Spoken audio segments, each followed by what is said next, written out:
Failure isn't the end point. It's really just the beginning to the next thing.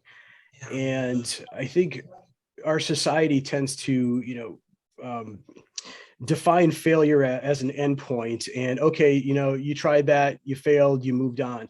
But if we're able to extract some knowledge, some experience, some wisdom out of that failure and apply that to the next thing in our life, then it's not failure. We've just found a way of not to do something, right? Yeah, As opposed to the way to do something. So thank you.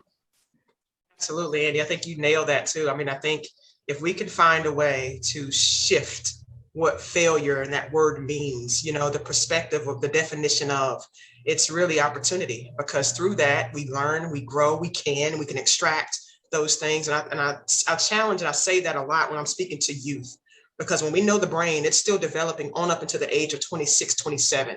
And so our youth are in a very vulnerable state because they don't really have much traction under their belt, right? Things are going well, they may hit a low, but some lows are really extreme and big. And if you're not really sure what failure feels like, what loss feels like, with what setback feels like, it can be very, very dark. And when your brain is not fully functioning properly, decisions that we make, the impulse control, all of those things in a split second can change your life. And Mm. so being able to hear the word failure as really opportunity, as a growth point, as another tool in my toolbox, what can I extract? What can I take away? I love that because it's powerful. Yeah. Absolutely. One other thing I heard you mention there is positivity. And, sometimes the term uh, toxic positivity comes up, but I don't think that's what we're talking about here, right? Not that false hope. What's your way, or what's your method of stoking that positivity? What does it mean to you?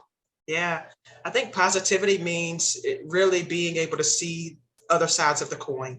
We might have what is, but if we're able to shift our perspective, I think there's always a way to flip something into a positive.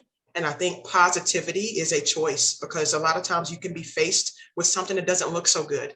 And so looking for the positive, seeking that out, being intentional about what you're looking at and focusing on is a big deal. And believing in yourself. I think a lot of that, when we think about positivity and being optimistic, there has to be some sort of belief and or faith component attached to that. What are you believing in? What are you hoping for? What are you expecting?